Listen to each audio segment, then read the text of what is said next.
Hello everyone, thanks for joining Talking with Experts. My name is Bob Pillay from Cornerstone Law Offices, and we have been doing a few series on this before. And prior to this, we had Steve and Tony join us, and for those who haven't had a chance to look at those interviews or watch the interviews, feel free to hop on and check them out. But today, most importantly, I've got Julie Bannister. Welcome, Julie. Thank you. Thank you for having me. No problem. And Julie, I think I was just trying to do the numbers. I think I have known you for almost 6 years, but I may be wrong. I think it would be, yes, nearly 6 years. Nearly 6 years, yes. Yeah. So just to give you a little bit of a background, we started Cornerstone about just over 6 years ago, and this is where I'm saying just about 6 years because one of the very first networking groups that I joined was KBN, Key Business Network. Yes. So Julie, tell me a little bit more about, we'll go to KBN down the track, but tell us a little bit more about who Julie is. Who is Julie Bannister? Julie Bannister. So I originally came from country New South Wales, so I'm a country girl at heart. Moved to Queensland in 1990 with our family, our 4 children, and I was a teacher, so I started teaching here in Queensland, in Brisbane. Must be a great year because that's the year I started my high school. Ah, now you make me feel old. It was a great year. It was a great move from Sydney to Brisbane, from the rat race of Sydney to Brisbane, and then Brisbane was really a country town, so we fitted in really well. Our children fitted in well, and I got a teaching position here in Brisbane, so that was great. Was enjoying my teaching until it became a little bit too political, too much paperwork. I wasn't really teaching, so I decided to leave teaching and move to a job that my husband was in, so he was a paid employee. And I got a job in the same company, and I was doing loan processing. So my husband was doing mortgage broking.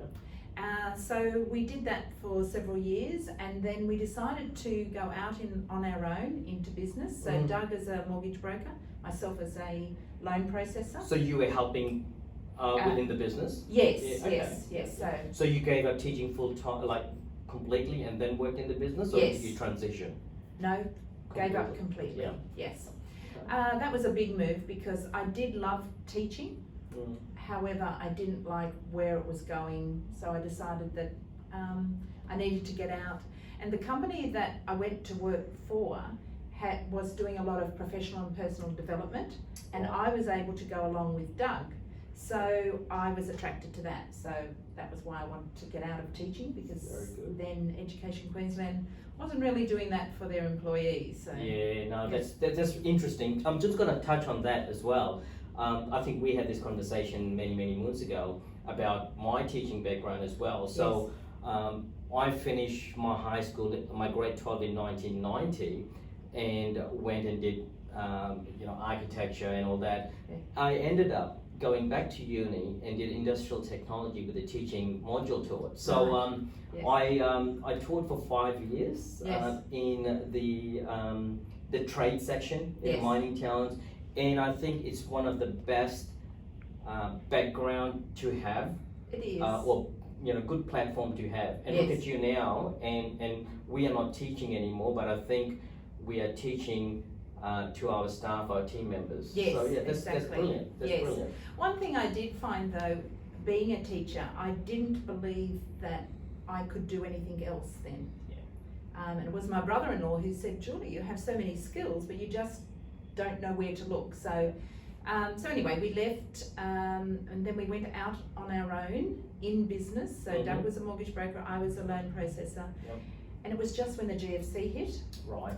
And we really didn't have any contacts because all of our network and contacts had been put into the previous business that Doug was in.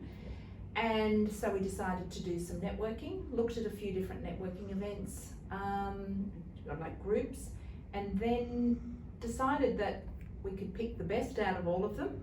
And so we started by my husband Doug and I and a lady who I'd done a real estate course with meeting in the middle of a shopping centre in a coffee club and decided that we would start a networking event. So we said, no, next week let's bring one person each.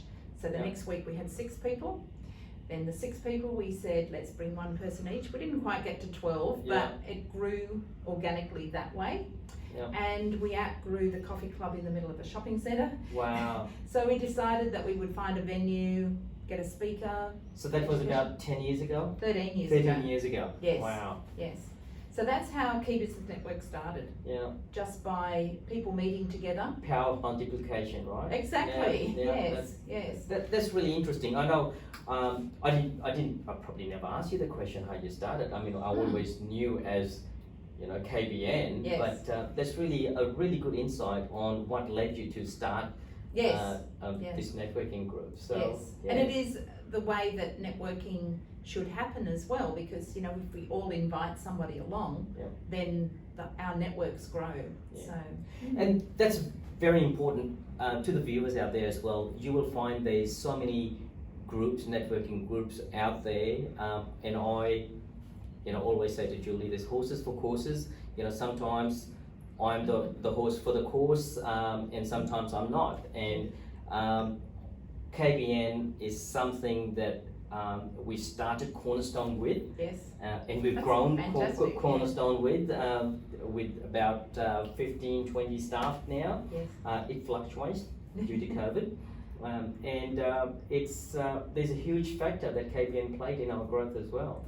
I'm very pleased about that. And just the way you're saying, you started with trialing out different networking groups and picked the best of it. So I think you've done a pretty good job in picking those, because I do get invited to a lot of other groups, and some are aligned to my values and some are not. You know, so. And here we are 6 years later. So just tell us a little bit more about the KBN where it is now, and we will do another episode and we'll talk a little bit more about what benefits it has for the employees, the employers, and the clients and the customers around your business. So we'll talk a little bit more about in our next episode. But wrap it up with where KBN currently is. So Key Business Network now, we have 17 groups. So most of them are in Southeast Queensland, 1 on the Gold Coast, but we're opening up 2 more very soon, so that's awesome. We have groups in North Brisbane, and we've got 1 group in Adelaide. So we're looking to expand. I know that the leaders that I have, they're looking to open up new groups even before Christmas, because there is such a need right at the moment. For people to be out networking. And that's a great point, especially where you are in your business during these times. And I'm going to use the word COVID. Yes, it did impact a lot of businesses. And when you think about 17 odd locations or venues that you have, multiplying an average of 12 to 15 businesses, that's a lot of business, and a lot of, to me, a lot of relationships that you can build across your network. And these are great referral partners. I mean, that's a great way of working smarter, not harder. Yes, you have to do some hard work initially, but I think you've set up a great platform. So thank you very much for sharing a little bit about yourself, Julie, and a little bit about, you know, how you started, because I'm always interested on where people come from, what actually led them to start where they are now. So if you're a viewer out there, check out Key Business Network, KBN. Julie, you've got websites and Facebook and all social medias, Instagram, LinkedIn, you know, whatever you guys are onto. If you want more information, click the link, send us a message, and we'll connect you with Julie for more information. So thanks for watching Talking with Expert with Bob Pillay from Cornerstone Offices.